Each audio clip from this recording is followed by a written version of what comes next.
안녕하세요. 해외 사연 튜브에서 사연을 읽어드리는 혜연 DJ입니다. 따뜻한 관심 부탁드릴게요. 여기 젊은 일본인 여성은 우연히 오게 된 한국에서 충격받은 일이 있었다고 하는데요. 이 여성은 지인을 따라간 한국 회사 건물에서 어둡고 구석진 곳에 숨겨진 방에 들어가 보고는 깜짝 놀랐다고 합니다.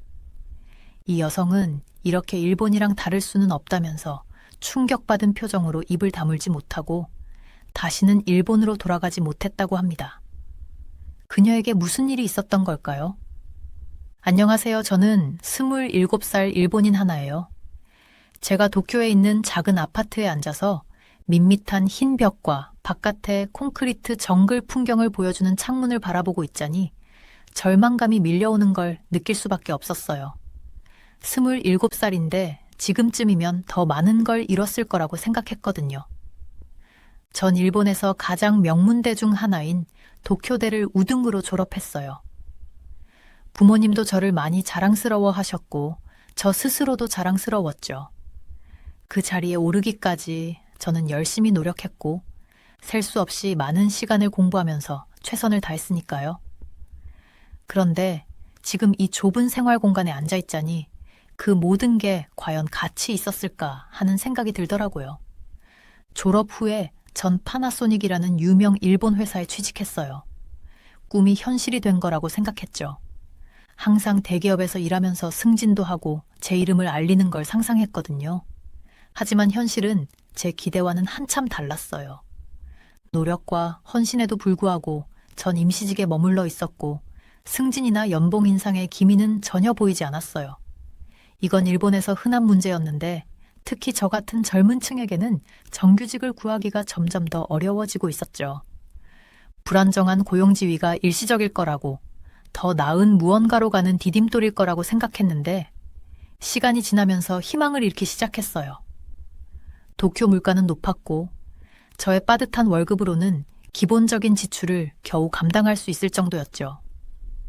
외식이나 새 옷 사기 같은 작은 즐거움조차 포기하면서 살 수 있을 만큼만 아껴 써야 했어요.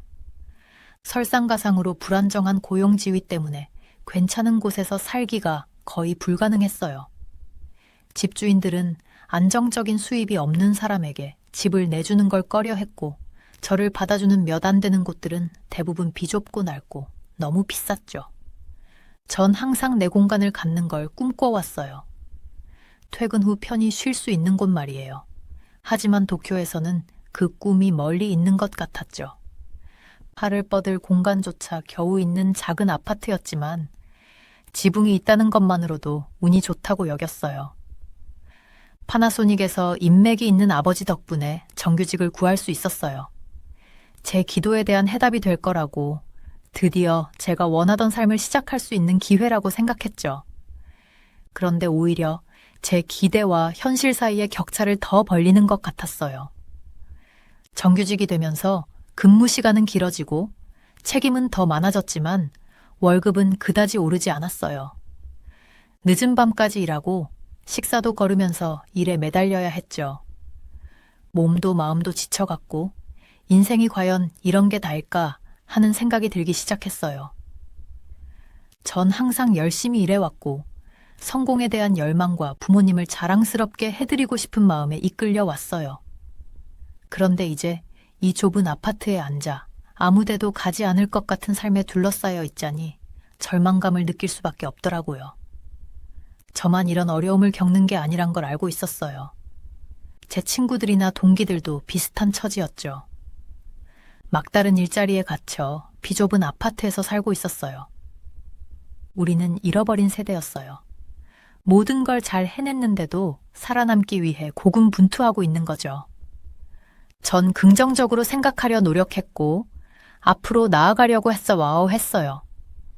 상황이 나아질 거라고, 계속 열심히 하면 언젠가는 노력의 보상을 받을 거라고 스스로에게 말했죠. 하지만 속으로는 뭔가 바뀌어야 한다는 걸 알고 있었어요. 이렇게 살 순 없었어요. 일과 근근히 살아가는 일상의 굴레에 갇혀서요. 삶에 목적과 의미를 줄 수 있는 그 무언가가 필요했는데 그게 뭔지는 알 수 없었죠. 제 생각에 빠져 앉아 있는데 휴대폰에서 메시지 알림이 떴어요. 도쿄대 선배인 하루카였는데 몇 년 만에 연락이 온 거였죠. 하루카의 이름을 보니 추억이 물밀듯 밀려왔어요. 하루카는 우리와는 항상 달랐어요. 우리가 좋은 성적을 받기 위해 공부에만 매달릴 때 하루카는 한국 문화, 특히 음악에 열정적이었죠. 대학 시절 복도에 울려 퍼지는 낯설지만 아름다운 멜로디의 한국 노래를 자주 불렀어요. 전 항상 하루카의 자유로운 영혼과 사회의 기대에 반하는 길이라도 꿈을 좇는 모습을 존경했어요. 그런데 정말 한국에 가서 열정을 쫓을 줄은 몰랐죠. 메시지를 읽어보니 눈이 휘둥그레졌어요. 하루카는 한국에 가서 정규직까지 구했더라고요. 그리고 제게 연락해서는 저도 비슷한 기회에 관심 있을 거라고 했어요. 휴대폰을 바라보면서 가능성으로 머릿속이 빠르게 돌아갔어요. 내가 아는 모든 걸 버리고 낯선 나라에서 새 삶을 시작할 수 있을까? 그 생각은 두렵기도 하고 짜릿하기도 했죠. 한국에 가는 건 엄청난 모험이 될 거라는 걸 알았어요. 가족, 친구, 제가 알던 모든 걸 떠나야 했으니까요.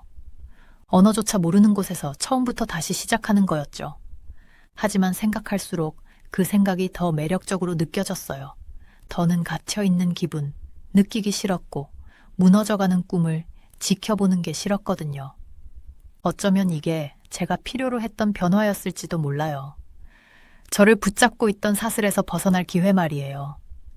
숨을 깊게 내쉬었어요. 가슴이 두근거렸죠. 이 결정이 제 삶을 영원히 바꿀 거라는 걸 알았어요. 좋든 나쁘든 가네요. 그런데 지금처럼 살 순 없었어요. 좌절과 절망의 악순환에 갇혀서요. 떨리는 손으로 하루카에게 답장을 썼어요.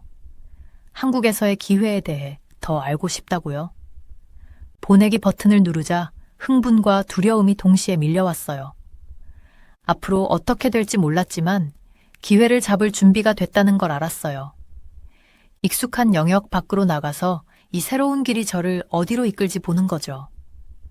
그리고 콘크리트와 철골의 끝없는 바다를 내다보며 어쩌면 정말로 저 너머에 더 나은 무언가가 저를 기다리고 있을지도 모른다는 희망의 빛을 느낄 수 있었답니다. 제 전화기를 쳐다봤어요. 하루카가 보낸 메시지를 읽으면서 가슴이 두근거렸죠. 저희가 도쿄대학교에서 같이 다닐 때부터 하루카는 저한테 약간 수수께끼 같은 사람이었어요. 저희는 공부랑 미래의 직업에 집중하고 있었는데 하루카는 자기만의 길을 가는 것 같았거든요. 하루카가 복도에서 한국 노래를 부르곤 했던 게 기억나요. 그 목소리가 건물에 울려 퍼지면서 사람들의 시선을 끌었죠. 그때는 그냥 취미인 줄 알았어요. 우리의 바쁜 학업에서 벗어나 즐거움을 찾고 자신을 표현하는 거라고 생각했죠. 근데 하루카의 메시지를 읽어보니까 한국 문화에 대한 하루카의 사랑이 그냥 스쳐 지나가는 관심 이상이었다는 걸 깨달았어요. 하루카는 용감하게 한국으로 떠났고 꿈을 쫓기 위해 자기가 알던 모든 것을 뒤로 했죠. 하루카의 용기를 생각하니 약간 부러웠어요. 우리 대부분이 두려워하는 걸 하루카는 해냈거든요.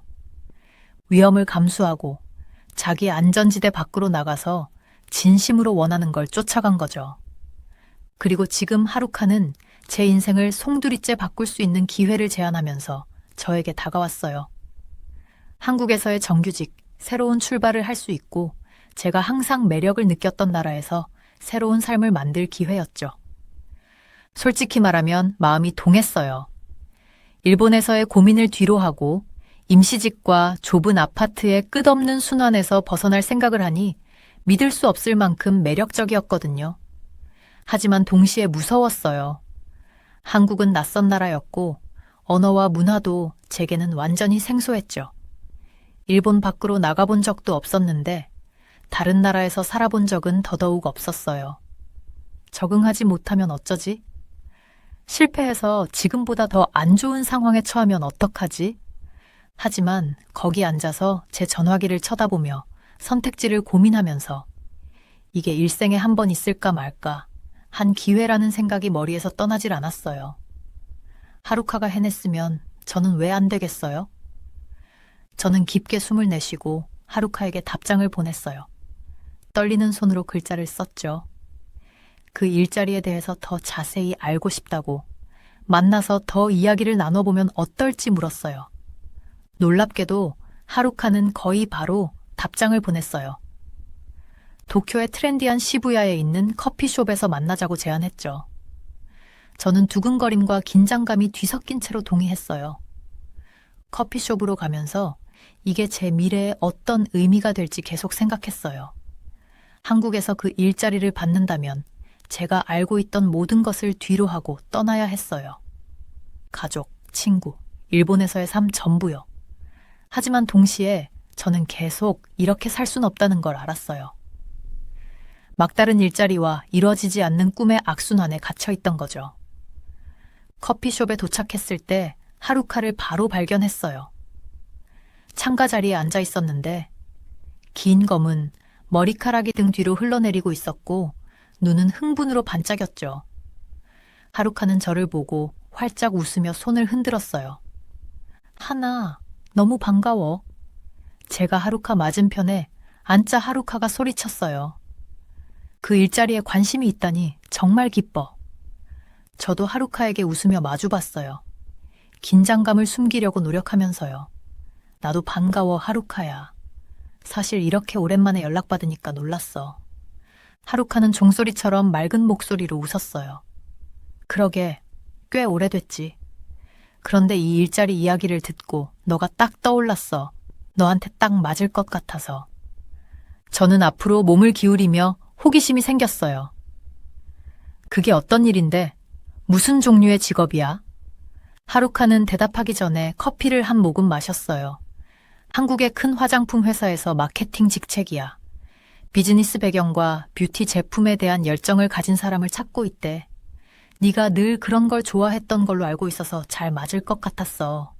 저는 고개를 끄덕였어요. 벌써 여러 가능성이 머릿속을 스쳤죠. 뷰티 산업에서의 마케팅 일자리는 꿈같이 들렸어요. 화장품이랑 스킨케어 제품으로 실험하는 걸 항상 좋아했거든요. 그 열정을 직업으로 만들 수 있다는 생각에 엄청 신났어요. 근데 아무리 이 기회에 뛰어들고 싶어도 마음 한구석의 의심을 무시할 순 없었어요. 하루카야, 날 생각해줘서 고마워. 하지만 이렇게 큰 변화를 받아들일 준비가 됐는지 잘 모르겠어. 한국어도 못하고 외국에서 살아본 적도 없는데. 하루카는 테이블 너머로 손을 뻗어 제 손을 꼭 잡았어요. 이해심 가득한 눈으로요. 무서운 건 알아, 하나야. 나도 처음 한국으로 이사 갈 때 겁났었어. 하지만 내가 내린 최고의 결정이었다고 자신 있게 말할 수 있어. 하루카는 한국에서 자기가 겪은 경험에 대해 말해줬어요. 처음에는 힘들었지만 결국엔 자리를 잡았다고요.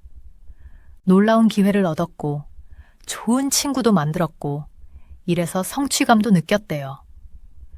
하루카 말을 들으니 점점 제 흥분도 커졌어요. 아마 이게 제가 필요로 했던 변화일지도 몰라요. 일본에서의 단조로운 삶에서 벗어나 새로운 모습의 저를 발견할 기회 같았죠. 게다가 하루카가 씩 웃으며 덧붙였어요. 회사에서 아주 관대한 연봉과 복지 혜택을 제시하고 있어. 지금보다 훨씬 더 좋은 아파트에서 살 수 있을 거야. 그리고 성장하고 승진할 기회도 많이 있어.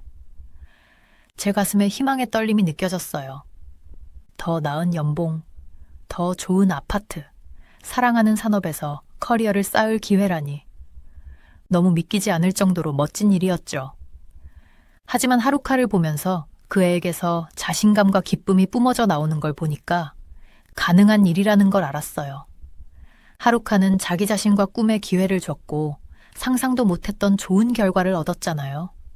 알겠어. 제 목소리는 겨우 속삭임보다 조금 큰 정도였어요. 할게. 그 일자리에 지원할게. 하루카는 흥분해서 소리를 지르며 의자에서 일어나 저를 꼭 껴안았어요. 너무 자랑스러워, 하나야. 분명 한국을 사랑하게 될 거야. 난 확신해. 우리가 포옹하는 동안 저는 두려움과 황홀감이 엄습하는 걸 느꼈어요. 인생에서 가장 큰 모험을 떠날 참이었죠. 불가능해 보이던 꿈을 쫓아 제가 알던 모든 것을 뒤로 하고요. 하지만 하루카가 제 곁에 있고 저를 응원해주고 매 걸음마다 안내해줄 테니 해낼 수 있을 거예요. 이 모험에 뛰어들고 어디로 향할지 보는 거죠.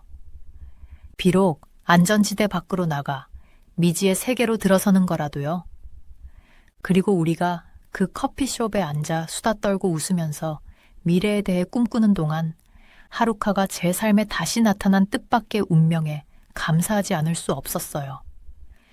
가끔은 딱 하나의 메시지, 하나의 기회가 당신 인생의 항로를 영원히 바꿀 수 있으니까요.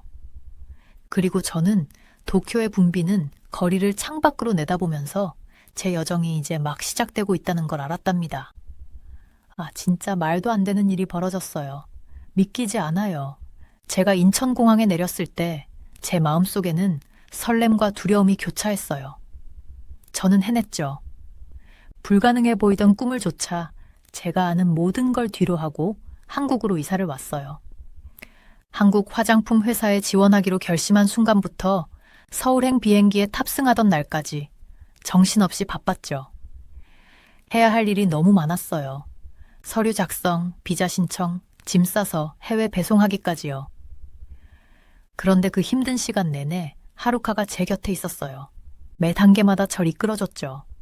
낯선 나라로 이사가는 복잡한 과정을 헤쳐나가는데 하루카가 조언과 지지를 아끼지 않았어요. 그리고 이제 전 여기 세계에서 가장 붐비는 공항 중 하나인 인천공항 입국장에 서 있네요. 낯선 얼굴들, 익숙지 않은 언어들에 둘러싸여서요.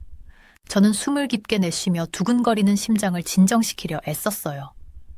인정할 건 인정해야죠. 긴장됐거든요. 한국은 처음이라 뭘 기대해야 할지 몰랐어요. 문화에 적응할 수 있을까요?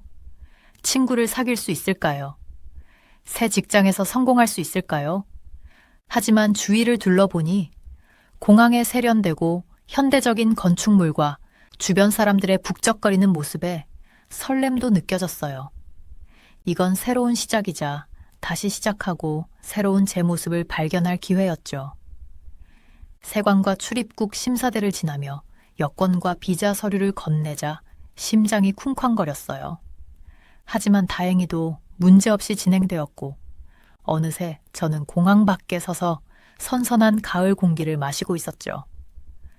하루카는 공항에서 절 만나겠다고 약속했는데 역시나 거기 계셨어요. 길 건너편에서 절 향해 손을 흔드시더라고요. 머리카락이 더 길어지고 옷차림도 더 세련되어 보였지만 따뜻하고 반가운 미소는 그대로였죠. 하나, 제가 다가가자 하루카가 꽉 안아주며 외쳤어요. 무사히 도착해서 너무 기뻐. 비행은 어땠어? 전 웃으며 안도감에 젖었죠. 길었지만 드디어 여기 왔다는 게 기뻐요. 내가 한국에 있다니 믿기지 않아요. 택시 승강장으로 걸어가면서 하루카는 제 팔짱을 끼며 싱글벙글 웃었어요. 믿어, 친구야. 넌 평생 잊지 못할 모험을 시작하려고 해. 서울 거리를 지나며 높이 솟은 마철루와 넌사인을 보고 경이로움을 금할 수 없었죠. 도쿄와는 너무 달랐지만 전에는 경험해보지 못한 활기와 생동감이 느껴졌어요. 택시에서 하루카는 랜드마크를 가리키며 도시길 찾기에 대한 팁을 주면서 수다를 떨었죠. 그런데 목적지에 다가갈수록 불안감이 엄습했어요. 저기, 하루카? 망설이며 물었어요. 우리 정확히 어디로 가는 거예요? 하루카는 익살맞은 눈빛으로 저를 바라봤죠. 당연히 내 새 집으로 가는 거지. 네가 보면 깜짝 놀랄걸. 저는 긴장되어 침을 꿀꺽 삼켰어요. 한국에서 어디서 살게 될지 전혀 몰랐던 거예요. 도쿄에서 살던 것처럼 작은 아파트를 빌릴 거라 생각했죠. 그런데 택시가 웅장하고 호화로운 고층 건물 앞에 멈추자 저도 모르게 입이 떡 벌어졌어요. 하루카, 여기가 어디예요? 약간 떨리는 목소리로 물었죠. 하루카는 웃으며 절 택시에서 끌어내 입구로 데려갔어요. 여기, 내 사랑하는 하나야. 너의 새 집이야. 서울에서 가장 명망 높은 동네 중 하나인 강남에 온 걸 환영해. 최고층으로 엘리베이터를 타고 올라가는데 흥분과 믿기지 않는 마음에 어지러웠어요. 하루카가 아파트 문을 열었을 때 전 너무 놀라 소리를 지르고 말았죠. 말도 안 되게 멋있었어요. 바닥부터 천장까지 이어진 창문 밖으로 장관을 이루는 도심 풍경이 펼쳐졌거든요. 거실은 푹신한 소파와 빛나는 마룻바닥으로 넓고 우아하게 꾸며져 있었고, 주방은 스테인레스 스틸 가전제품과 대리석 조리대로 꿈의 공간 같았죠. 그런데 정말 숨이 멎을 뻔한 건 발코니에서 본 전망이었어요. 밖으로 나가자 서울에 반짝이는 불빛이 눈앞에 펼쳐져 세상 꼭대기에 선 느낌이었죠. 하루카, 믿을 수가 없어요. 눈가에 눈물이 고이며 속삭였어요. 내가 여기서 살게 되다니요. 하루카는 웃으며 제 어깨에 팔을 둘렀어요. 믿어, 하나. 넌 자격이 있어. 여기까지 오려고 그렇게 열심히 노력했잖아. 이제 노력의 결실을 즐길 때야. 전 놀라움에 고개를 저었어요. 이게 정말 일어나고 있다는 게 믿기지 않았죠. 불과 몇 주 전만 해도 도쿄의 작고 비좁은 아파트에서 살며 생계를 유지하기 위해 애썼었는데, 지금은 세계에서 가장 신나는 도시 중 하나의 호화 아파트에 서 있다니요. 감당하기 벅찼지만 도시를 내려다보며 결연한 마음이 들었어요. 여기 오려고 모든 걸 버리고 큰 모험을 한 거죠. 하지만 이 모험이 가치 있을 거란 걸, 꿈꿔오던 인생을 만들 기회가 될 거란 걸 알았어요. 그리고 하루카가 곁에 있으니 무엇이든 가능할 것 같았어요. 그녀는 한국에서 이미 커다란 성취를 이루었고 성공적인 커리어와 보람찬 삶을 일궈냈죠. 그리고 이제 저와 그걸 나누고 있었어요. 낯설고 익숙하지 않은 세계를 헤쳐나가도록 도와주면서요. 우리가 발코니에 서서 도시를 내려다보며 감사한 마음이 밀려왔어요. 하루카 같은 친구가 있다는 게 너무 행운이었죠. 절 믿고 무조건 지지해주는 사람 말이에요.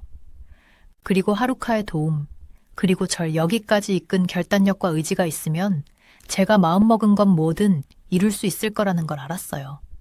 한국은 새로운 시작이자 다시 출발하고 새로운 제 모습을 발견할 기회였죠. 서울에 반짝이는 불빛을 내려다보며 앞으로 이 모험이 절 어디로 데려갈지 기대가 되었답니다. 새로운 직장 건물에 반짝이는 로비에 들어섰을 때 저는 경외감에 휩싸였어요. 그 공간은 제가 이전에 본 적 없는 곳이었죠.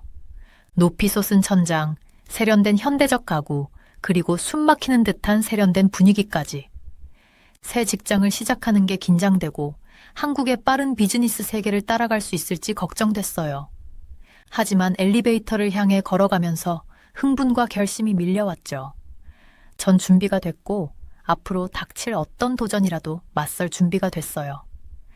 제 층에 도착했을 때 활기찬 분위기가 저를 맞이했어요. 사람들은 분주히 움직이며 수다 떨고 웃으면서 자리로 향하고 있었죠. 그 공간의 에너지는 정이 같았고 흥분이 밀려오는 걸 느낄 수 있었어요.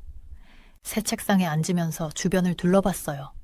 사무실은 넓고 현대적이었고 바닥부터 천장까지 이어진 창문은 도시의 스카이라인을 멋지게 내다보게 해줬죠. 하지만 정말 제 눈길을 사로잡은 건 그 편의시설들이었어요. 일본에서 일했던 비좁고 낡은 사무실과 달리 이곳은 상상할 수 있는 모든 편안함과 편의시설을 갖추고 있었죠. 무료 간식과 음료가 가득한 완벽한 주방이 있었고요. 푹신한 소파와 비디오 게임기가 있는 아늑한 휴게실도 있었어요. 그리고 아마도 가장 인상적인 건 직원들이 점심 휴식 시간에 잠깐 쉴 수 있는 낮잠 포드까지 있다는 거였죠. 제 눈앞에 펼쳐진 광경이 믿기지 않았어요. 일본에선 직장에서 낮잠 자는 건 상상도 할 수 없는 일이었거든요. 하지만 한국에선 직원의 복지가 최우선인 것 같았어요. 새로운 역할에 적응하기 시작하면서 저는 이 회사 문화가 제가 경험해본 그 어느 것과도 다르다는 걸 금세 깨달았어요. 일본에선 기업 위계 질서가 엄격하고 융통성 없었죠. 모두가 따라야 할 명확한 서열이 있었거든요. 하지만 한국은 달랐어요. 분위기가 더 편안하고 격식 없었죠. 엄격한 위계 질서보다는 협업과 팀워크에 초점을 맞추고 있었어요. 사람들은 진심으로 함께 일하는 걸 즐기는 것 같았고, 제가 전에 경험해보지 못한 우정과 지원의 분위기가 느껴졌죠. 가장 놀라웠던 건 사람들이 서로 상호작용하는 방식이었어요. 일본에선 인사가 매우 형식적이라 상황에 따라 특정 각도와 정도의 절이 필요했거든요. 공식적인 인사는 30도 절이 필요하고 사과나 서비스는 45구 90도 절이 필요했죠. 심지어 간단한 안녕 인사도 15도 고개 숙임이 필요했어요. 하지만 한국에선 훨씬 더 편안했어요. 사람들은 친근한 미소와 손짓으로 서로 인사했고 제가 믿을 수 없을 정도로 신선하게 느껴지는 따뜻함과 개방성이 있었죠. 새로운 역할에 적응해 나가면서 저는 이 새로운 환경에서 정말 잘 해내고 있다는 걸 깨달았어요. 일은 도전적이고 흥미로웠고 매일 새로운 걸 배우고 있었죠. 하지만 그보다 더 중요한 건 전에는 느껴보지 못한 성취감과 목적의식을 느끼고 있다는 거예요. 제가 열정을 쏟는 프로젝트를 하고 있었고 같은 열정과 의지를 공유하는 사람들에 둘러싸여 있었어요. 필요할 때 휴식을 취할 수 있었고 자신을 돌보는데 죄책감이나 부끄러움을 느끼지 않았죠. 그리고 아마도 가장 중요한 건 제 자신이 될 수 있다는 거예요. 일본에선 늘 특정한 기대와 규범에 순응해야 한다는 압박감을 느꼈죠. 딱 맞지 않는 틀에 끼워 맞춰야 했던 거예요.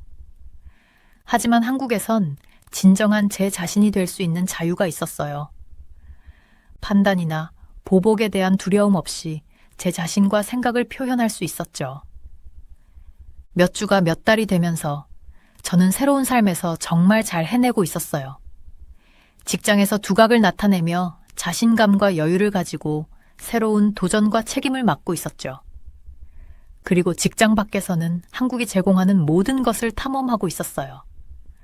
맛있는 음식부터 활기찬 야간 문화, 시골의 멋진 자연미까지요. 하지만 아마도 제 경험에서 가장 의미 있는 부분은 제가 형성한 우정이었을 거예요. 하루카는 저를 다양하고 활기찬 삶의 다양한 계층의 사람들로 이루어진 친구들에게 소개해줬죠. 우리는 종종 주말에 모여 도시를 탐험하고 함께 새로운 것들을 시도했어요. 이 우정을 통해 저는 한국 문화와 사회에 대해 더 많이 배울 수 있었고 제 새로운 고향이 된 나라에 대한 더 깊은 감사를 느낄 수 있었어요. 제가 만난 사람들의 친절함과 관대함, 그리고 그들이 저를 받아들이는 방식에 늘 놀라곤 했죠. 제 여정을 돌아보면서 감사함에 휩싸이는 걸 느꼈어요. 불과 몇 달 전만 해도 저는 세상에서 제 자리를 찾기 위해 고군분투하고 있었죠. 성취감 없는 일과 제한된 기회의 굴레에 갇혀서요. 하지만 이제 전 제 상상을 초월하는 삶을 살고 있어요. 좋아하는 일을 하고 저를 지지하고 믿어주는 사람들에 둘러싸여 있죠. 제 자신과 행복을 돌볼 수 있고 두려움이나 망설임 없이 열정과 관심사를 추구할 수 있어요. 그리고 아마도 가장 중요한 건 전에는 경험해보지 못한 소속감과 목적의식을 찾았다는 거예요. 한국은 그냥 살고 일하는 곳 그 이상이 됐어요. 진정한 제 자신이 될 수 있고 번창할 수 있는 곳, 제 고향이 된 거죠. 사무실 창밖으로 보이는 도시 스카이라인을 바라보면서 흥분과 가능성에 휩싸이는 걸 느꼈어요. 앞으로 도전과 장애물이 있을 거란 걸 알고 있었죠. 타국에서의 삶이 결코 완전히 쉽거나 간단하지 않을 거란 걸요. 하지만 제가 있어야 할 곳에 정확히 있다는 것도 알고 있었어요. 제 여정의 모든 발걸음이 이 순간으로 저를 이끌었다는 걸요. 그리고 친구들과 동료들의 지원, 그리고 저를 여기까지 이끈 결단력과 회복력으로 앞으로 닥칠 일이 무엇이든 자신감과 우아함으로 맞설 수 있을 거라는 걸 알고 있었죠. 한국은 제게 새로운 삶을 새롭게 시작하고 제가 늘 꿈꿔왔던 미래를 만들 기회를 줬어요. 그리고 바쁘게 움직이는 거리와 높이 솟은 마천루를 내려다보면서 저는 이 놀라운 모험이 저를 어디로 데려갈지 기다릴 수가 없었답니다. 안녕하세요. 제 이름은 안셀이에요. 제가 사람들과 그들의 문화를 판단하는 것에 대해 꽤 큰 교훈을 얻게 된 이야기를 들려드리고 싶어요. 처음부터 시작해볼까요? 저는 펜실베니아 대학교의 공학도예요. 숫자, 계산, 논리, 그게 제 세계였죠. 적어도 그랬었어요. 아시다시피 저는 항상 모든 것이 이치에 맞아야 하는 그런 종류의 사람이었어요. 수업 일정부터 다음 주 화요일에 먹을 점심까지 모든 것을 계획해요. 친구들은 제가 아마도 양말을 위한 스프레드시트까지 있을 거라고 농담하곤 해요. 어쨌든 이 모든 일이 일어나기 전에 저는 한국에 대해 몇 가지, 글쎄요, 생각이라고 부르죠. 그것도 좋은 것들이 아니었어요. 저는 한 번도 가본 적이 없고 실제로 그곳 사람을 만난 적도 없었지만 머릿속에 이런 생각들이 있었어요. 아, 그들은 항상 다른 나라를 모방하고 있어. 또는 그들은 일본이나 중국만큼 발전하지 않았어. 같은 꽤 끔찍한 것들이었죠. 자랑스럽지 않지만 그게 제가 있던 상태였어요. 안셀, 이런 생각들을 어디서 얻었어요? 라고 궁금해 하실 수도 있겠네요. 솔직히 저도 잘 모르겠어요. 아마도 TV에서 들은 것들이나 사람들이 말한 것들일 수도 있겠죠. 하지만 저는 그것에 대해 의문을 제기한 적이 없었어요. 그게 제 첫 번째 실수였죠. 그래서 저는 펜에서 일상적인 루틴을 보내고 있었어요.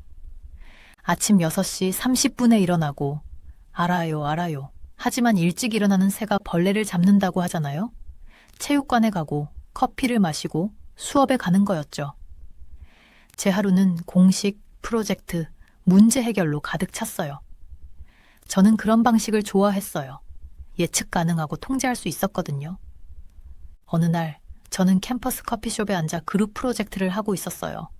우리는 이 멋진 새로운 친환경 건물을 설계하고 있었고 저는 에너지 효율성 계산을 담당하고 있었죠. 정말 흥미진진한 일이었어요. 믿어주세요. 어쨌든 저는 옆 테이블에서 이야기하는 몇몇 유학생들의 대화를 우연히 들었어요. 그들은 영어로 말하고 있었지만 제가 정확히 알아차릴 수 없는 억양이었어요. 새로운 삼성폰에 대해 들었어. 그들 중 한 명이 말했어요. 최신 아이폰보다 더 좋다고 하더라. 저는 비웃지 않을 수 없었어요. 제 마음속으로는 한국 기술이 항상 따라잡기만 하고 있다고 생각했거든요. 저는 다시 제 일로 돌아갔지만 그들의 대화가 머릿속에 남았어요. 그날 늦게 제 기숙사 방에서 저는 다가오는 시험을 위해 공부 자료를 정리하고 있었어요. 모든 것을 딱 맞게 배치해 놓았죠. 색깔별로 분류된 노트, 연습 문제, 심지어 이전 과제로 만들었던 다리의 미니 모델까지요. 이 모든 것을 보면서 자부심을 느꼈어요. 이것이 제 세계였고 모든 것이 이치에 맞는 곳이었죠. 하지만 모든 것을 치우면서 저는 잠시 멈췄어요. 뭔가 이상한 느낌이 들었어요. 마치 숫자가 정확히 맞아떨어지지 않는 수학 문제 같았죠. 저는 고개를 흔들며 그 느낌을 무시하려고 했어요. 제가 완벽하게 정돈된 세계가 곧 뒤집힐 거라는 걸 전혀 몰랐죠.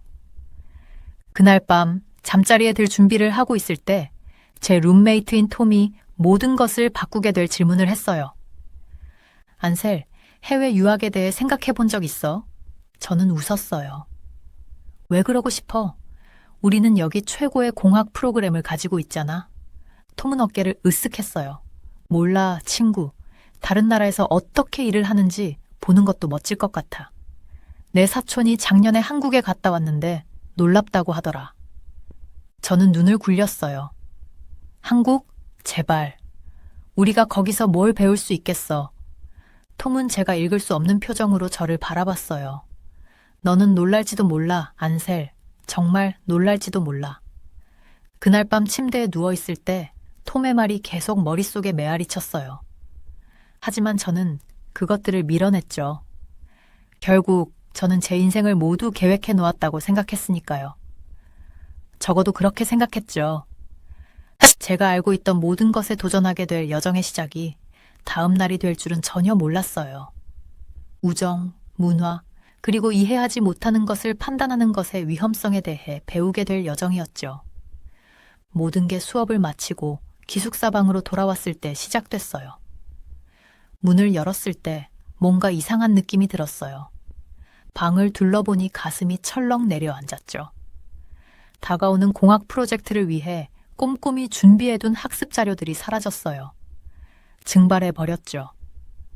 그냥 그렇게요. 안 돼, 안 돼, 안 돼. 방 구석구석을 미친 듯이 뒤지면서 중얼거렸어요. 이럴 순 없어. 하지만 현실이었죠.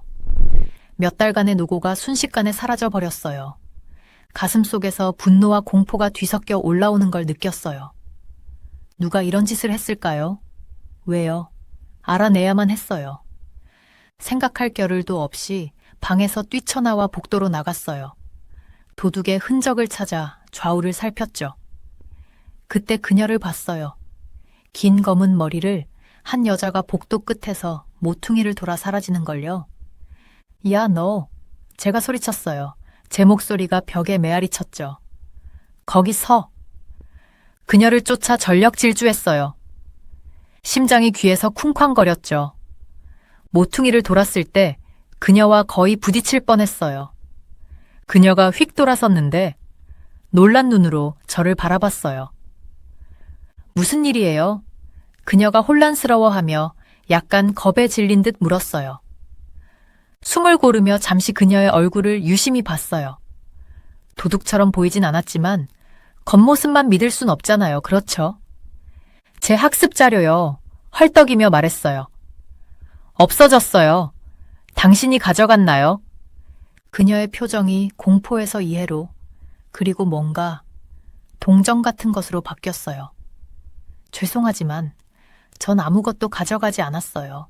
그녀가 부드럽게 말했어요. 방금 도서관에서 왔거든요. 제 이름은 지영이에요. 찾는 걸 도와드릴까요? 부끄러움에 얼굴이 화끈거렸어요. 제가 무죄한 사람을 도둑으로 몰아쓴 건가요? 그것도 이제 저를 도와주겠다고 하는 친절해 보이는 여자를요? 죄송해요. 제가 더듬거리며 말했어요.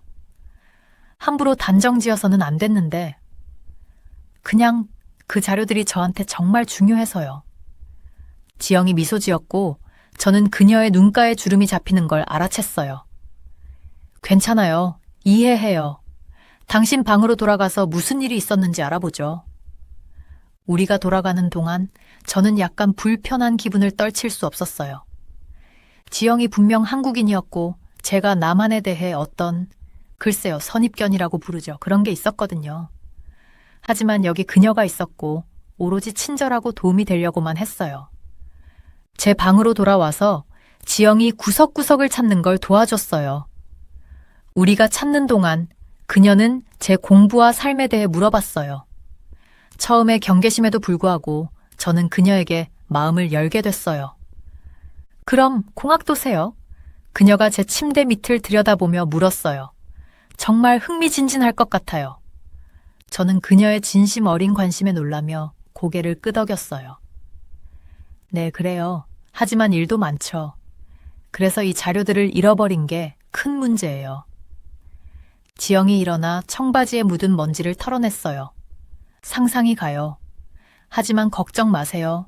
우리가 찾을 거예요. 아니면 못 찾더라도 제가 일부를 다시 만드는 걸 도와드릴 수 있어요. 저는 정보 정리를 꽤 잘 하거든요. 저는 의심스러운 듯 눈썹을 치켜 올렸어요. 저를 위해 그렇게 해주시겠어요? 제가 당신을 도둑이라고 의심했는데도요? 그녀가 웃었는데 그 소리가 어쩐지 저를 부끄럽고도 안도되게 만들었어요. 물론이죠. 그게 바로 친구가 하는 일이잖아요. 그렇죠? 친구라고요? 그 말에 저는 당황했어요. 우리를 친구라고 생각하지 않았는데, 하지만 어쩌면 우리가 친구가 될 수 있을지도 모르겠네요. 바로 그때 문을 두드리는 소리가 났어요. 제 룸메이트였는데 약간 난처해하는 표정이었죠. 저기, 안셀? 제가 실수로 당신 학습 자료를 제 것과 함께 도서관에 가져간 것 같아요. 프런트 데스크에 있으니 가져가세요. 안도감이 밀려왔고 곧이어 새로운 부끄러움이 밀려왔어요. 지영에게 다시 사과하려고 돌아섰는데 그녀는 그저 미소 지으며 말했어요. 봐요? 문제 해결됐네요. 우리 자료 가지러 가볼까요? 그리고 나서 커피라도 한잔 할래요? 당신의 공학 프로젝트에 대해 더 듣고 싶어요. 우리가 도서관으로 걸어가는 동안 제 안에서 뭔가가 변하는 걸 느꼈어요. 나만과 한국인들에 대한 제 편견이 갑자기 어리석고 근거 없는 것처럼 느껴졌어요. 여기 지영이 있었고 그녀는 친절하고 지적이며 자신을 잘못 의심했던 낯선 사람을 기꺼이 도와주려고 했어요. 저는 공학뿐만 아니라 저와 다른 사람들과 문화에 대해서도 배울 게 많다는 걸 깨달았어요. 그리고 어쩌면, 정말 어쩌면 이 사건이 제게 중요한 여정의 시작이었을지도 모르겠어요. 히긴스 교수님의 정치학 수업에 들어갔어요. 도난 사건 때문에 머릿속이 아직도 복잡했죠. 평소 자리에 앉으려는데 지영이가 교실에 들어오는 걸 봤어요. 그녀가 저를 향해 작게 손을 흔들며 미소 지었어요. 저는 고개를 끄덕였지만 그녀에 대해 어떻게 느껴야 할지 아직 확신이 서지 않았어요. 히긴스 교수님이 목청을 가다듬으시며 우리의 주의를 끌었어요. 오늘은 그가 말씀하셨죠. 문화적 차이와 국가적 자부심에 대해 특별한 토론을 하겠습니다. 자원자 있나요? 놀랍게도 지영이가 바로 손을 들었어요. 다른 몇 명도 손을 들었는데 항상 할 말이 있는 중국 학생 리안도 포함됐죠. 제가 뭘 하고 있는지도 모르는 차에 저도 손을 들고 있더라고요. 좋습니다. 히긴스 교수님이 환하게 웃으셨어요. 안셀, 지영, 리안, 그리고 사라. 앞으로 나와주세요. 우리가 교실 앞으로 나가는 동안 제 심장이 빠르게 뛰기 시작했어요. 제가 무슨 일에 휘말린 거죠? 전혀 준비가 안 됐는데요. 히긴스 교수님이 규칙을 설명하셨어요. 우리 각자가 자기 나라의 문화에 대해 이야기하고 다른 사람들의 의견에 답할 기회를 갖는다고 하셨죠. 교수님은 존중과 열린 마음의 중요성을 강조하셨어요. 리안이 먼저 시작했어요. 그녀는 중국의 오랜 역사와 문화적 성취에 대해 열정적으로 말했죠. 그런데 그때 그녀가 한 말에 저는 바로 자세를 바로 했어요. 그리고 한국이 중국 문화의 많은 요소를 훔쳐갔다는 것도 잊지 말아야 해요. 리안이 날카로운 목소리로 선언했어요. 전통 의상부터 문자 체계까지 모두 중국에서 베낀 거예요. 저는 지영이를 힐끗 봤어요. 그녀가 화가 났을 거라고 생각했죠. 하지만 그녀는 차분해 보였어요. 오히려 결연해 보이기까지 했죠. 지영이의 차례가 되자 그녀는 깊게 숨을 들이쉬고 말을 시작했어요. 저는 중국의 풍부한 역사를 존중해요. 지영이가 침착한 목소리로 말했어요. 하지만 문화는 훔칠 수 있는 게 아니라는 걸 이해하는 게 중요해요. 문화는 시간이 지나면서 공유되고 발전하는 거예요. 그녀는 계속해서 한국 문화가 어떻게 고유한 정체성을 발전시켰는지 설명했어요. 물론 다양한 이웃 나라들의 영향을 받았지만 결국은 독특하다고 말이에요. 그녀는 한복, 한글, 심지어 케이팝에 대해서도 이야기하며 각각이 어떻게 고유하게 한국적인지 보여줬어요. 지영이가 말하는 동안 저는 그녀의 말에 푹 빠져들었어요. 전에는 한국 문화에 대해 별로 생각해 본 적이 없었는데 그녀가 그렇게 열정적으로 설명하는 걸 듣고 나니 궁금해지더라고요.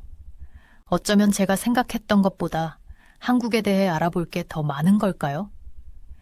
제 차례가 왔을 때 저는 조금 당황스러웠어요.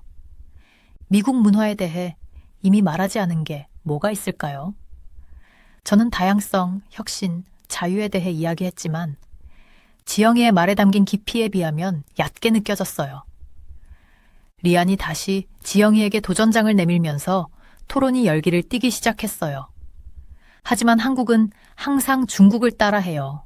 심지어 당신들의 전통의학도 그저 중국 전통의학을 형편없이 베낀 거예요. 저는 지영이가 화를 낼 거라고 예상했는데 그녀는 또 저를 놀라게 했어요.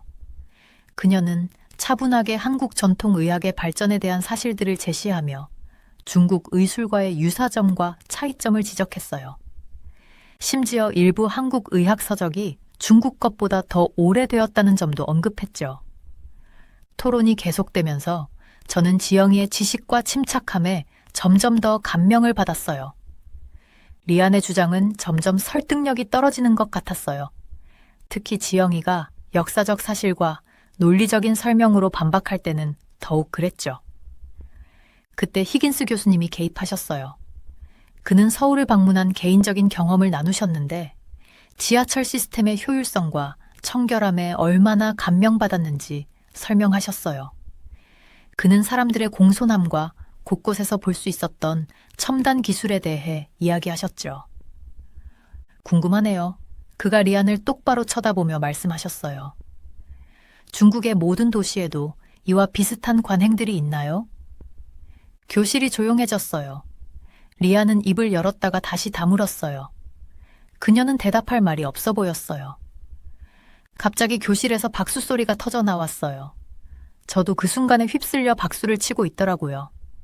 지영이는 자기 문화를 방어했을 뿐만 아니라 우아함과 사실로 그렇게 했어요. 자리로 돌아가면서 저는 지영이와 눈이 마주쳤어요. 그녀가 미소 지었고 저도 모르게 따라 웃고 있었어요. 처음으로 그녀와 진정한 교감을 느꼈죠. 나머지 수업 시간은 흐릿하게 지나갔어요. 제 머릿속은 들은 모든 것을 정리하느라 바빴어요. 저는 한국에 대해, 아니 다른 어떤 문화에 대해서도 제가 얼마나 모르고 있었는지 깨달았어요. 제 편견들이 갑자기 바보 같고 근거 없어 보였어요. 수업이 끝나고 저는 지영이에게 다가갔어요. 제가 조금 어색하게 말을 꺼냈어요. 그거 정말 인상적이었어. 많이 배웠어. 그녀의 얼굴이 환해졌어요. 정말요? 정말 다행이에요. 한국에 대해 말해줄 수 있는 게 훨씬 더 많아요. 관심 있으시다면요. 저는 고개를 끄덕였어요. 놀랍게도 정말로 관심이 생겼더라고요. 그래, 그러고 싶어. 우리가 함께 교실을 나서면서 뭔가가 바뀐 것 같은 느낌이 들었어요. 제 세상이 조금 더 커지고 조금 더 다채로워진 것 같았어요. 그리고 더 많이 배우고 싶다는 생각이 들었죠. 여러분은 어떻게 생각하세요? 다른 문화에 대한 생각을 완전히 바꾼 경험이 있으세요? 단 한 번의 대화로 새로운 세계가 열릴 수 있다는 게 정말 놀랍지 않나요? 우리가 함께 교실을 나서면서 저는 뭔가 달라진 것을 느꼈어요. 어쩐지 더 가벼워진 것 같았어요. 더 열린 마음을 가지게 된 것 같았죠. 오늘 수업에 들어올 때만 해도 세상에 대해 모든 것을 안다고 생각했어요. 이제 저는 배워야 할 게 얼마나 많은지 깨달았죠. 저는 히긴스 교수님이 말씀하신 서울 지하철 이야기를 떠올렸어요. 그 이야기를 들으니 궁금해졌어요. 제가 그동안 놓치고 있던 것은 또 뭐가 있을까요? 세상에는 제가 발견하기만을 기다리는 또 어떤 놀라운 것들이 있을까요? 오랜만에 처음으로 저는 새로운 것을 배우는데 흥분을 느꼈어요. 그것은 공학이나 수학이나 제가 평소에 공부하는 과목들이 아니었어요. 그것은 제가 전에는 한 번도 생각해보지 않았던 사람들, 문화들, 삶의 방식들에 대한 것이었죠. 지영이와 함께 카페테리아로 가면서 한국 음식과 문화에 대해 이야기를 나누는 동안 저는 스스로에게 약속했어요. 이제부터는 열린 마음을 가지려고 노력하겠다고요. 더 많이 듣고 덜 판단하겠다고요. 그리고 누가 알겠어요? 어쩌면 머지않아 저도 그 예의 바르고 효율적인 서울 지하철을 직접 보게 될지도 모르죠. 그 격렬했던 교실 토론 이후 저는 제 세상 전체가 바뀐 것 같은 기분이 들었어요.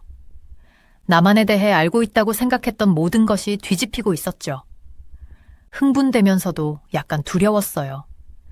여러분도 이렇게 믿음이 도전받은 적이 있으신가요? 지영이와 저는 수업 후에 더 자주 어울리기 시작했어요. 처음에는 조금 긴장됐죠. 제가 바보 같거나 무례한 말을 하면 어쩌나 싶었거든요. 하지만 지영이는 정말 인내심 있고 친절했어요. 제가 모르는 것에 대해 나쁘게 생각하지 않았죠. 안셀, 한국 음식 좀 먹어볼래? 어느 날 지영이가 물었어요. 제 배에서 꼬르륵 소리가 났죠. 우리는 웃으며 근처 한국 식당으로 향했어요. 메뉴판은 제가 발음할 수 없는 요리들로 가득했어요. 지영이는 제 혼란스러운 표정을 보고 미소 지었죠. 걱정 마, 내가 주문할게. 그녀가 말했어요. 곧 우리 테이블은 작은 접시들로 가득 찼어요. 이걸 반찬이라고 해, 지영이가 설명했어요. 모든 식사에 딸려 나오는 작은 요리들이야. 저는 젓가락을 들었는데 좀 어색했어요. 지영이가 젓가락을 제대로 잡는 법을 보여줬죠. 이렇게 그녀가 시범을 보였어요. 몇 번 시도 끝에 저는 김치 한 조각을 집을 수 있었어요. 입안에서 터지는 맛의 향연은 놀라웠어요. 한 번에 맵고 시고 약간 달콤했죠. 와! 저는 외쳤어요. 정말 맛있어. 지영이는 환하게 웃었어요. 네가 좋아해서 너무 기뻐. 김치는 한국 요리의 기본이야. 우리가 먹는 동안 지영이는 한국에서 자랐던 이야기를 들려줬어요. 그녀의 가족, 학창시절, 그리고 그녀가 좋아하는 축제들에 대해 말했죠. 저는 모든 말에 집중하고 있었어요. 알아. 제가 음식을 먹으며 말했어요. 한국에 이렇게 풍부한 전통이 있는 줄 몰랐어. 정말 멋져. 지영이가 고개를 끄덕였어요. 배울 게 훨씬 더 많아. 한국 전통 음악과 춤 영상을 좀 볼래? 우리는 지영이의 노트북으로 영상을 보며 몇 시간을 보냈어요. 화려한 한복이 무용수들이 우아하게 움직일 때마다 휘날렸죠. 음악은 제가 전에 들어본 적 없는 것이었지만 저도 모르게 발로 박자를 맞추고 있었어요. 이거 정말 아름답다. 제가 진심으로 감탄하며 말했어요. 전혀 몰랐어. 지영이의 눈이 반짝였어요. 네가 즐기고 있어서 너무 기뻐. 다음 달에 한국문화축제가 있어. 같이 가볼래? 저는 망설이지 않고 대답했어요. 당연하지.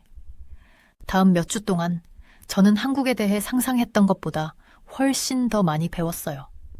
지영이는 저에게 기본적인 한국어 표현을 가르쳐주고 K-드라마를 보여줬고 놀랍게도 중독성이 있었죠. 심지어 김밥 만드는 법도 가르쳐주려고 했어요. 제가 만든 김밥은 그냥 예쁘지 않았다고 말하죠. 우리는 배가 아플 정도로 웃었어요. 아마도 한국 음식은 만드는 것보다 먹는 것에 집중해야 할 것 같아 제가 농담을 했어요. 한국 문화에 대해 더 많이 배우면서 저는 다르게 보기 시작했어요. 한국인들이 어른을 공경하는 방식, 교육을 중시하는 것, 강한 공동체 의식, 이 모든 것이 제게 이해되기 시작했죠. 어느 날 제 기숙사방에서 공부 자료를 정리하다가 문득 멈췄어요. 이 모든 여정이 어떻게 시작됐는지 기억났죠. 제 물건이 도난당한 것으로요. 이제 저는 중요한 물건들을 방에 잘 보관하고 있었어요. 작은 변화였지만 제가 얼마나 성장했는지 보여주는 것 같았어요. 한국에 대해 제가 얼마나 잘못 알고 있었는지 생각했어요. 다른 것들에 대해서도 얼마나 많이 잘못 알고 있을까요? 그건 저로 하여금 한국뿐만 아니라 다른 문화에 대해서도 더 많이 배우고 싶게 만들었어요. 지영아, 다음 공부 시간에 제가 말했어요. 내 문화에 대해 가르쳐주고 나에게 인내심을 갖고 대해줘서 고마워. 나 전에 정말 바보 같은 생각들을 많이 했다는 거 알아? 지영이가 따뜻하게 미소 지었어요. 그게 친구지 안셀. 네가 배우려고 마음을 열어준 게 기쁠 뿐이야. 그날 밤 기숙사로 걸어가면서 저는 뭔가 달라진 것을 느꼈어요. 어떻게든 더 가벼워진 것 같았죠. 제가 지고 있는지도 몰랐던 무게를 내려놓은 것 같았어요. 제 편견들, 좁은 사고방식, 그것들이 사라지고 있었고 호기심과 존중으로 바뀌고 있었죠. 더 많이 배우고 싶었어요. 그리고 누가 알겠어요? 어쩌면 곧 한국을 방문해서 직접 모든 것을 볼 수 있을지도 몰라요. 그 생각만으로도 미소가 지어졌어요. 정말 멋진 모험이 될 거예요. 기숙사 방에 앉아 창밖으로 북적이는 캠퍼스를 바라보면서 제가 얼마나 많이 변했는지 놀라지 않을 수 없어요. 불과 몇 달 전만 해도 저는 다른 사람이었어요. 편협하고 한국에 대한 편견으로 가득 찬 사람이었죠. 하지만 지금은 마치 새로운 세상을 마주한 것 같은 기분이에요. 히긴스 교수님 수업 시간에 지영이가 일어나 그렇게 열정적이고 우아하게 자신의 문화를 옹호했던 그날을 떠올려 봐요. 처음에는 혼란스럽고 불편했어요. 하지만 그녀의 말을 들으면서 제 안에서 뭔가가 변하기 시작했어요. 마치 머릿속에 전구가 켜진 것 같았죠. 안셀, 뭘 그렇게 생각하고 있어요? 지영의 목소리에 저는 깜짝 놀라 현실로 돌아왔어요. 그녀는 교과서와 노트에 둘러싸여 제 맞은편에 앉아 있었죠. 저는 그녀를 향해 미소 지었어요. 우리가 처음 만났을 때부터 얼마나 많은 것이 변했는지 생각하고 있었어요. 내가 당신이 내 공부 자료를 훔쳤다고 생각했던 때 기억나요? 지영이 웃었어요. 어떻게 잊을 수 있겠어요? 당신 정말 화나고 혼란스러워 보였잖아요. 우리는 그 기억에 함께 웃었어요.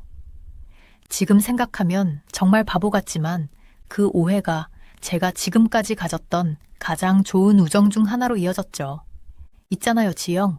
저는 갑자기 진지해졌어요. 감사하다고 말하고 싶어요. 당신은 저에게 당신의 문화에 대해 정말 많은 것을 가르쳐 주었고 세상을 새로운 시각으로 볼 수 있게 도와주었어요. 지영의 눈빛이 부드러워졌어요. 다행이에요, 안셀. 그 말을 들으니 정말 기뻐요. 저는 목이 메어오는 것을 느끼며 고개를 끄덕였어요. 예전에는 세상에 대해 모든 것을 안다고 생각했어요. 하지만 지금은 아직 배워야 할 것이 얼마나 많은지 깨닫게 되었어요. 우리가 이야기를 나누는 동안 저는 지난 몇 달 동안 지영이 저에게 보여준 모든 것들을 떠올렸어요. 그녀가 소개해준 맛있는 한국 음식들, 김치가 그렇게 맛있을 줄 몰랐어요. 그녀가 저와 공유한 아름다운 전통 음악과 춤들, 그녀의 한국 생활에 대한 이야기들은 제 마음속에서 그 나라를 생생하게 살아나게 했죠. 있잖아요. 저는 갑자기 말했어요. 한국에 가보고 싶어요. 지영의 눈이 반짝였어요. 정말요? 그거 정말 좋겠어요. 저는 흥분된 마음으로 미소 지었어요. 네, 다음 방학 때 어떨까 생각 중이에요. 저와 함께 가고 싶으세요? 당신이 저를 안내해 줄 수 있을 것 같아요. 물론이죠. 지영이 외쳤어요. 아, 당신에게 보여드리고 싶은 게 너무 많아요. 서울의 궁궐들, 활기찬 시장들, 평화로운 사찰들. 지영이 이야기하는 동안 저는 그녀가 묘사하는 광경들을 거의 볼 수 있을 것 같았어요. 서울의 거리를 걸으면서 길거리 음식을 먹어보고 역사적인 장소들을 방문하는 제 모습을 상상했어요. 모든 것이 너무나 생동감 있고 흥미진진해 보였어요. 정말 기대돼요. 저는 가능성들로 가득 찬 마음으로 말했어요. 그날 나중에 저는 캠퍼스에서 히긴스 교수님을 우연히 만났어요. 그는 저를 보고 미소 지었어요. 안셀, 잘 지내고 있나? 그가 물었어요. 네, 교수님, 저는 대답했어요. 사실 감사 인사를 드리고 싶었어요. 교수님의 수업은 정말 많은 것들에 대해 제 눈을 뜨게 해주었어요. 히긴스 교수님은 기쁜 듯이 고개를 끄덕이셨어요. 그 말을 들으니 기쁘구나. 교육이란 바로 그런 거야. 우리의 가정들에 도전하고 우리의 시야를 넓히는 것 말이야. 저는 깊은 숨을 들이쉬었어요. 한국에 가기로 결심했어요. 직접 보고 더 많이 배우고 싶어요. 그거 정말 좋은 소식이구나, 안셀. 히긴스 교수님이 제 어깨를 두드리며 말씀하셨어요. 여행은 다른 문화를 이해하는 가장 좋은 방법 중 하나지. 많은 것을 배우게 될 거야. 기숙사로 돌아가는 길에 저는 흥분과 기대감을 느꼈어요. 제가 얼마나 멀리 왔는지 생각해 보았어요. 고정관념만으로 한 나라 전체를 판단했던 사람에서 이제는 탐험하고 배우기를 열망하는 사람으로 변했죠. 이 여정이 저에게 한국에 대한 사실들만 가르쳐준 게 아니라는 걸 깨달았어요. 더 열린 마음을 갖고 제 가정들의 의문을 제기하며 항상 배우려는 자세를 갖는 법을 가르쳐 주었죠. 이 교훈들은 제 평생 동안 간직할 거예요. 그날 밤 한국 여행을 위한 조사를 시작하면서 경이로움을 느꼈어요. 세상이 갑자기 더 크고 흥미진진해 보였어요. 어떤 다른 놀라움과 교훈들이 저를 기다리고 있을지 기대되네요. 컴퓨터 화면에 있는 서울의 사진을 보며 미소 지었어요. 곧 만나요. 저는 흥분된 마음으로 속삭였어요. 그날 밤 눈을 감으면서 저는 지영과의 작은 오해 같은 사소한 사건이 어떻게 제 인생에 이렇게 큰 변화를 가져왔는지 생각했어요. 문득 궁금해졌어요. 제가 계속 마음과 생각을 열어둔다면 어떤 다른 놀라운 일들이 일어날까요? 이런 생각들이 머릿속을 맴도는 가운데 저는 곧 다가올 모험들을 꿈꾸며 잠에 빠져들었어요. 제가 강당에 들어섰을 때 저는 흥분과 긴장감이 교차하는 걸 느꼈어요. 제 이름은 코아나예요. 저는 도쿄대학교 대학원에서 산업기계공학을 공부하는 일본 대학생이에요. 저는 한국의 군사기술 발전에 대해 더 알아보기 위해 이 토론회에 왔어요. 이 주제는 저를 매료시켰고 제 진로 목표와도 완벽하게 부합했거든요. 다양한 배경을 가진 사람들로 좌석이 가득 찼고 방 안에는 기대감이 가득했어요. 저는 학생, 교수, 심지어 몇몇 군인들까지 알아챘어요. 공기는 한국의 국방 분야 성과에 대해 더 알고 싶어하는 열망으로 가득 차 있었죠. 저는 무대 위에 한국 대표가 나와서 한국의 성과를 발표하고 첨단 기술에 대한 통찰력을 공유할 준비가 되어 있을 거라고 예상했어요. 그런데 놀랍게도 러시아 보병 장교가 연단에 서 있었어요. 그는 엄숙한 표정을 하고 있었고 그의 제복에는 다양한 훈장과 휘장이 달려있어 그의 높은 계급과 경험을 나타내고 있었죠. 장교가 말을 시작하자 그의 말은 저를 깜짝 놀라게 했어요. 한국은 가난한 나라예요. 라고 그는 경멸이 가득한 목소리로 선언했죠. 그들은 심지어 자신들의 총알조차 생산할 수 없어요. 그들의 핵무장은 홍보용 임시변통에 불과해요. 장교는 계속해서 한국의 핵 야망은 비현실적이며 한국은 기본적인 군수품도 생산할 능력이 없다고 주장했어요. 그는 한국을 국제적인 인재를 끌어들이기 위해 핵 야망을 언론 플레이로 이용하는 필사적으로 관심을 구하는 국가로 묘사했죠. 저는 다른 참석자들의 반응을 살펴보려고 방을 둘러봤어요. 몇몇은 장교의 주장에 설득당한 것 같았고 그의 말에 고개를 끄덕였죠. 저처럼 회의적이고 불신의 표정을 짓는 사람들도 있었고요. 장교의 주장이 청중들 사이에서 다양한 감정과 의견을 불러일으키고 있다는 건 분명했어요. 특히 장교가 한국이 총알을 생산할 수 없다고 주장한 게 이상하게 느껴졌어요. 저는 러시아 자체의 총알 생산에서 높은 불량률로 인해 어려움을 겪고 있다는 보도를 읽었거든요. 모발로 인한 사고가 증가하는 원인이 되고 있다고요. 장교가 러시아의 문제를 한국에 투영해 한국의 능력을 불신하는 것처럼 보였어요. 장교가 계속 연설을 하는 동안 좌절감이 커졌어요. 저는 한국의 발전에 대해 배우고 의미 있는 토론을 하기 위해 이 토론회에 왔는데 대신 사실과 맞지 않는 이야기를 듣고 있었거든요. 이런 잘못된 정보에 도전하지 않을 수 없었어요. 한국의 기술 역량에 대해 더 정확한 모습을 제시해야 했죠. 저는 장교의 주장과 모순되는 데이터와 사례를 준비해왔고 그것을 청중과 공유하기로 결심했어요. 깊게 숨을 들이마시며 저는 손을 들었어요. 러시아 장교의 주장에 이의를 제기할 준비가 되어 있었죠. 그렇게 많은 청중 앞에서 발언하는 게 벅찰 거란 걸 알았지만 진실이 선정과 허위 정보에 가려지도록 내버려 둘 순 없었어요. 발언 순서를 기다리면서 제 말이 청중에게 공감을 주고 한국이 이룬 놀라운 발전상을 밝혀주길 조용히 바랬어요. 이 자리에 있는 모든 사람이 한국이 극복해야 할 도전이자 군사기술과 혁신을 주도하는 국가라는 걸 이해하길 바랐죠. 한국의 기술적 성과를 공부하느라 보낸 수많은 시간이 떠올랐어요. 제 관심을 사로잡은 인상적인 통계와 획기적인 혁신이 기억났죠. 한국의 연구개발 투자는 GDP의 무려 4.5%에 달해 세계에서 가장 높은 수준 중 하나였어요. 이런 혁신에 대한 헌신은 한국을 군사 분야를 포함한 다양한 산업의 최전선으로 이끌었죠. 최근 한국의 첨단 레이더 시스템, 무인 항공기, 최첨단 미사일 기술 개발 성공에 대한 보고서도 기억나요. 이런 성과는 한국의 기계공학 전문성과 첨단 군사 장비를 생산하는 능력을 입증하는 거였죠. 게다가 한국의 인공지능과 로봇공학의 발전은 세계 방위 산업계의 주목을 받았어요. 한국은 전쟁을 혁신할 수 있는 자율 시스템과 지능형 플랫폼 개발에 큰 진전을 이뤘죠. 이런 기술은 단순한 홍보용이 아니라 오랜 전념적인 연구개발의 결과였어요. 생각을 정리하면서 한국의 회복력과 의지에 감탄하지 않을 수 없었어요. 한국 전쟁의 폐허와 경제 발전을 위한 투쟁 등 역사를 통틀어 수많은 도전에 직면했음에도 불구하고 한국은 세계적인 강국으로 부상했죠. 한국의 성공 스토리는 국민들의 노력과 창의성, 굳건한 정신의 증거였어요. 러시아 장교의 주장에 도전하는 게 쉽지 않을 거란 걸 알았어요. 그는 수년간의 군 경험과 가장 자신 있는 사람조차 위축시킬 수 있는 존재감을 지니고 있었거든요.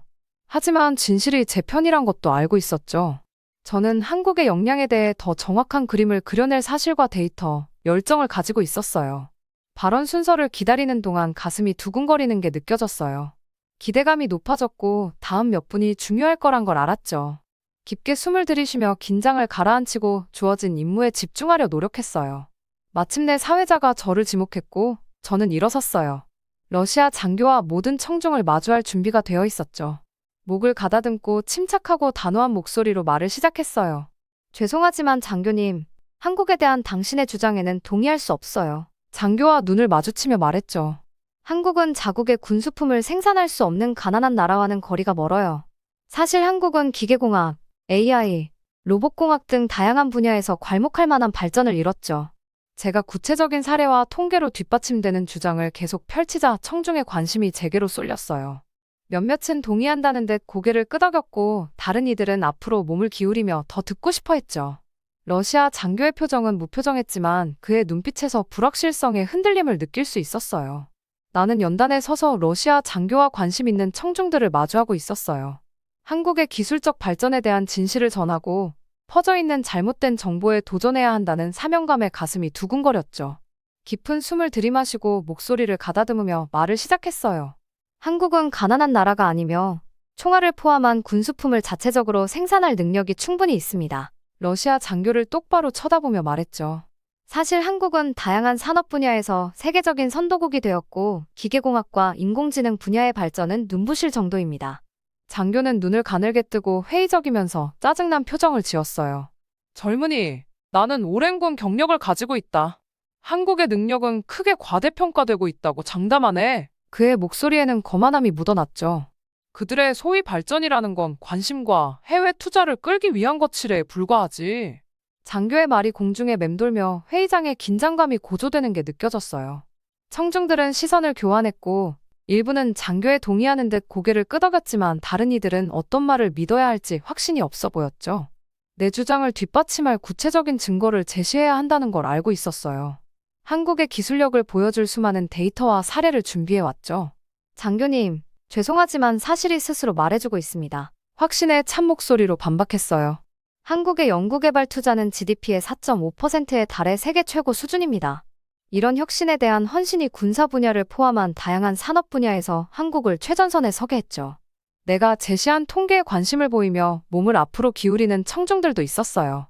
하지만 장교는 꿈쩍도 하지 않았죠.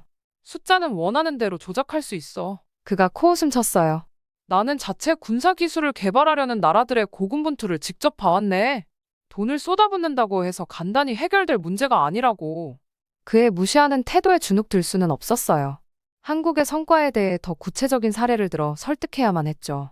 한국은 첨단 레이더 시스템, 무인 항공기, 최첨단 미사일 기술 개발에서 눈부신 진전을 이뤘습니다. 열정적인 목소리로 설명을 이어갔어요. 이런 발전은 단순한 홍보 전략이 아니라 오랜 전념의 연구개발 결과물입니다. 장교는 고개를 저으며 입꼬리를 비틀었어요. 아, 그래? 그런 발전의 증거는 어디 있나? 자네가 직접 본 건가? 아니면 그저 광고 책자에서 읽은 내용을 되뇌는 건가? 그의 말은 날카로웠지만 나의 결의를 꺾지는 못했어요. 철저한 조사를 했고 증거가 나의 편이란 걸 알고 있었죠. 저는 한국의 기술적 성과를 광범위하게 연구했습니다. 장교가 내 신뢰도를 떨어뜨리려 해도 목소리는 흔들리지 않았어요. 신뢰할 만한 출처의 보고서를 읽고 직접 데이터를 분석했죠. 한국의 군사 분야 성공은 의견의 문제가 아니라 실질적 증거로 뒷받침되는 사실입니다. 장교와 나는 논쟁을 주고받으며 열기를 더해갔어요. 그는 내 정보 출처의 신뢰성을 의심했고 나는 한국의 능력을 입증하는 구체적 사례와 사례 연구로 맞섰죠. 청중들은 우리 사이를 오가며 상반된 정보를 이해하려 긴장감 속에 지켜봤어요. 시간이 흐르며 우세가 내 쪽으로 기울고 있다는 걸 느꼈어요. 장교의 주장은 갈수록 설득력을 잃어갔고 내 논점은 청중들에게 호응을 얻고 있었죠. 군중 속 여러 사람들이 고개를 끄덕이며 지지의 속삭임을 주고받는 게 보였어요. 마침내 나는 토론의 핵심을 꺼내기로 했죠. 장교님, 아까 한국이 총알을 생산하지 못하는 게 나약함의 신호라고 하셨죠. 차분하지만 단호한 목소리로 말했어요. 하지만 러시아 역시 이 분야에서 어려움을 겪었다는 점을 지적하고 싶습니다. 러시아는 총알 생산에서 높은 결함률로 인해 사고와 오발이 잦다는 보도가 있었죠. 장교의 얼굴이 붉어지더니 눈에서 분노의 불꽃이 튀었어요. 어찌 감히 러시아의 능력을 의심하는가? 그가 강당에 메아리치게 고함을 질렀죠. 우리의 군사력은 타의 추종을 불허하며 총알 생산 능력 또한 으뜸이다. 회의장의 긴장감이 극에 달한 게 느껴졌어요. 청중들은 내가 장교의 폭발적 반응에 어떻게 대응할지 궁금해하며 좌석 끝에 걸터앉았죠. 나는 잠시 마음을 가다듬고 다시 입을 열었어요. 러시아의 능력 자체를 의심하는 게 아닙니다. 목소리를 안정되고 절제되게 가다듬었죠. 그저 모든 나라가 군수 생산에서 어려움을 겪는다는 점, 현실이 훨씬 복잡한 상황에서 한국만 능력이 없다고 지적하는 건 불공정하다는 걸 말하는 겁니다. 장교는 나를 노려보며 턱에 힘을 주었어요. 반론을 찾으려 애쓰는 게 보였지만 내가 예민한 부분을 찔렀다는 걸 알고 있었죠. 사실은 나의 편이었고 제시한 증거를 부인할 순 없었어요. 토론이 끝나갈 무렵 만족감이 밀려오는 게 느껴졌어요. 잘못된 정보에 맞서 싸웠고 진실로 무장해 한국의 기술 발전에 대해 더 정확한 그림을 제시했죠. 청중들의 반응은 놀라움, 흥미, 그리고 부당하게 폄하되었던 나라에 대한 새로운 존경심이 뒤섞인 것 같았어요. 결국 사회자는 막 벌어진 치열한 논쟁을 되새길 시간을 줄여 휴식을 선언했죠. 연단에서 내려오자 아드레날린이 온몸을 휘감는 게 느껴졌어요. 강력한 상대와 맞섰지만 진실과 한국의 능력에 대한 깊은 확신으로 무장해 승리를 거뒀죠. 자리로 돌아가며 자부심과 결의가 솟구치는 걸 느꼈어요. 앞길이 험난할 거란 걸 알고 있었지만 맞설 준비가 되어 있었죠. 새로운 목적, 진실을 위해 목소리를 높이고 한국이 이룬 놀라운 발전을 보여줘야 한다는 사명감이 생겼어요. 이 토론은 전환점이 되었죠. 한국의 군사력에 관한 대화의 흐름을 영원히 바꿔놓을 순간이었어요. 그리고 저조, 기술의 열정을 품고 지식에 목마른 젊은 일본 학생이 그 담론을 형성하는 데 중요한 역할을 했던 거예요. 휴식 시간이 끝나고 청중들이 자리에 다시 앉으면서 저는 방 안에 고조되는 기대감을 느낄 수 있었습니다. 토론은 예상치 못한 방향으로 흘러갔고 모두가 어떻게 전개될지 궁금해하고 있었죠. 저는 무대 건너편에 앉아있는 러시아 장교를 흘깃 쳐다봤습니다. 좌절과 결의가 뒤섞인 표정이었죠. 그가 쉽게 물러서지 않을 것이 분명했고 저는 그가 저에게 던질지도 모를 어떤 비난이나 주장에도 대비해야 한다는 걸 알고 있었습니다. 저는 깊게 숨을 들이마시고 다음 라운드를 위해 마음을 단단히 먹었습니다.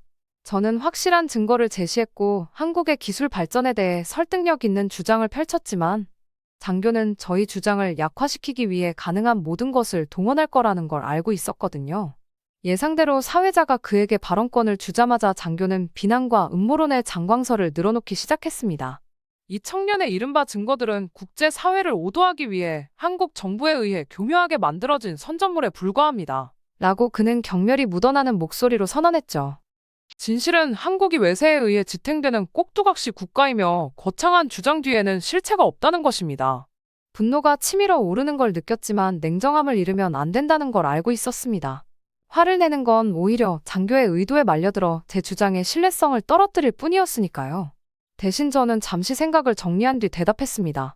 장교님, 송구하지만 당신의 비난은 근거 없고 구체적인 증거로 뒷받침되지 않습니다. 한국의 기술과 혁신의 성과는 수십 년간의 노력과 투자, 헌신의 결과입니다.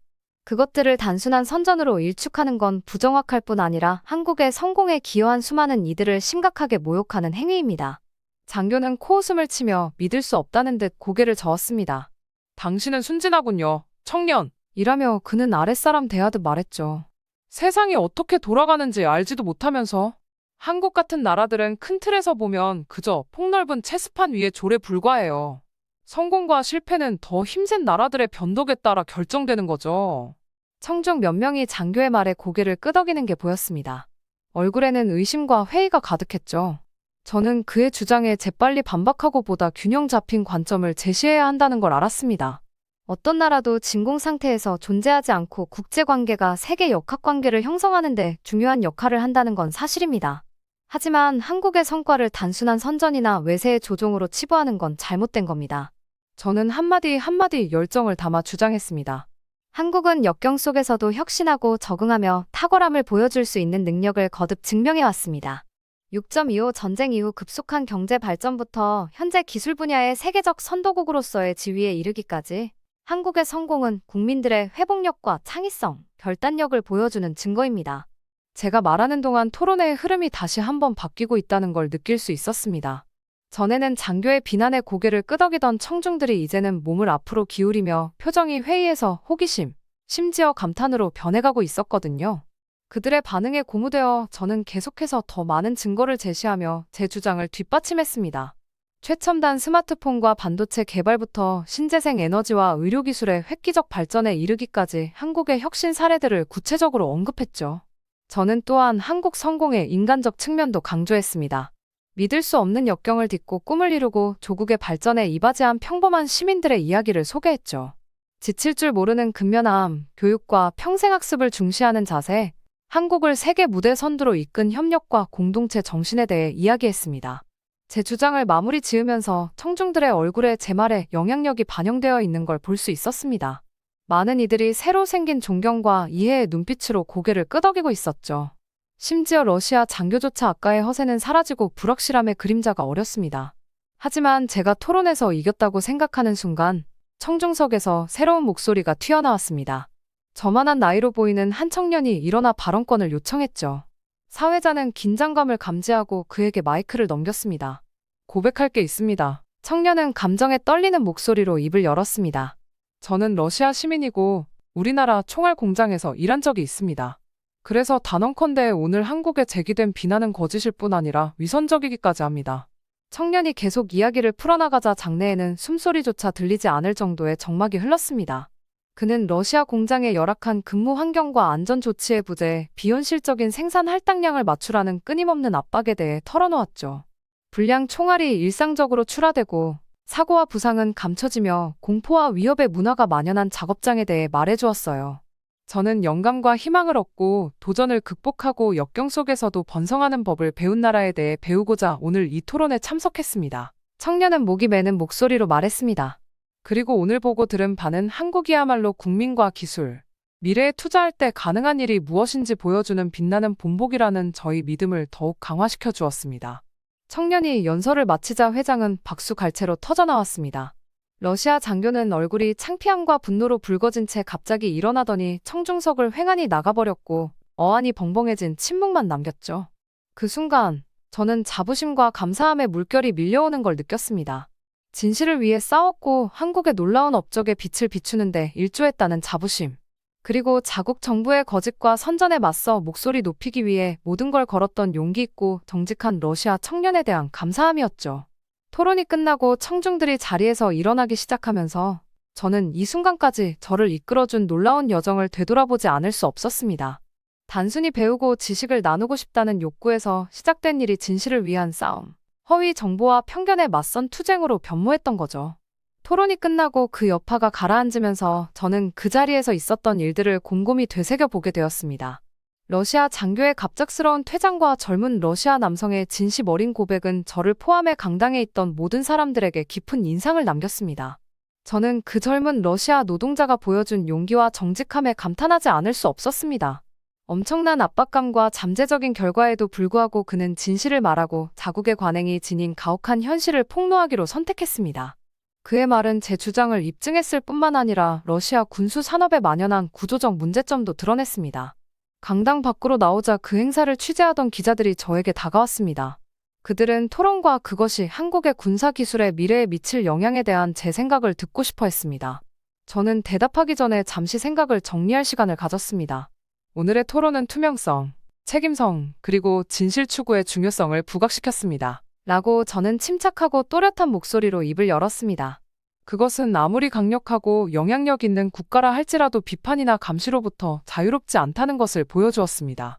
한국의 군사기술 성과는 혁신, 품질, 그리고 국민 복지에 대한 한국의 헌신을 입증하는 것입니다.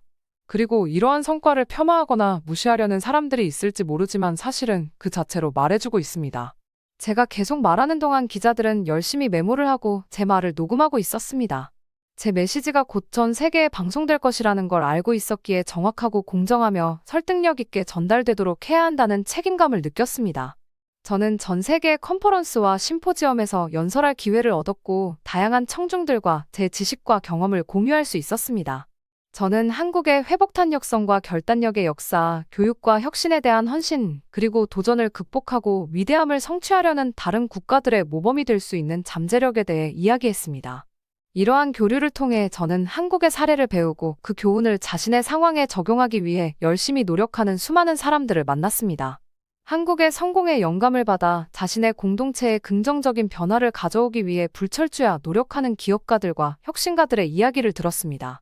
또한 한국 전문가들을 만나 한국의 성과와 포부에 대해 더욱 깊이 있는 통찰을 얻을 기회도 있었습니다.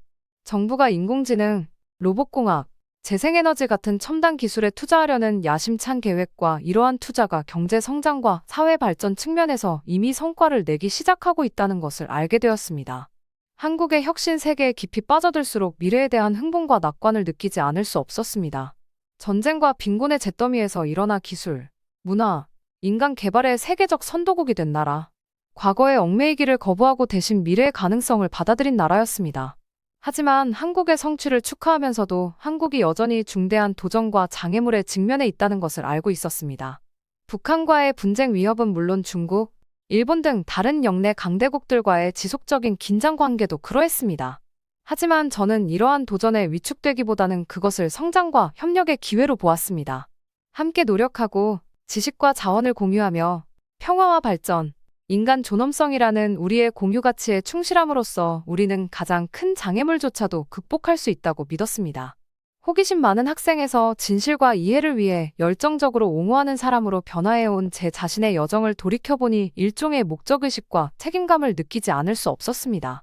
제 일이 아직 끝나지 않았고 더 나은 세상, 더 정의롭고 지속 가능한 세상을 만들기 위해 해야 할 일이 훨씬 더 많이 남아있다는 것을 알고 있었습니다. 하지만 저 혼자 이 투쟁을 하는 게 아니라는 것도 알고 있었습니다. 어디를 봐도 희망과 회복력의 징후, 차이를 만들고 모두를 위해 더 밝은 미래를 만들기 위해 힘을 합치는 사람들의 모습이 보였습니다. 그래서 지평선을 바라보며 새로운 결의와 낙관을 느꼈습니다. 앞으로의 길이 길고 험난할 거라는 걸 알고 있었지만 동료 옹호자들의 지지, 현명한 멘토들의 지도, 그리고 진실과 지식의 힘에 대한 흔들림 없는 믿음이 있다면 우리가 위대한 일을 해낼 수 있으리라는 것도 알고 있었습니다. 그 토론은 저뿐만 아니라 전 세계의 전환점이 되었습니다. 너무 오랫동안 도전받지 않고 있던 거짓말과 선전이 폭로되었고, 투명성과 책임성, 진실 추구의 중요성에 대한 세계적인 대화를 촉발시켰습니다. 그리고 제 인생의 새로운 장으로 발을 내디디면서 앞으로 닥칠 어떤 도전에도 맞설 준비가 되어 있다는 걸 알았습니다.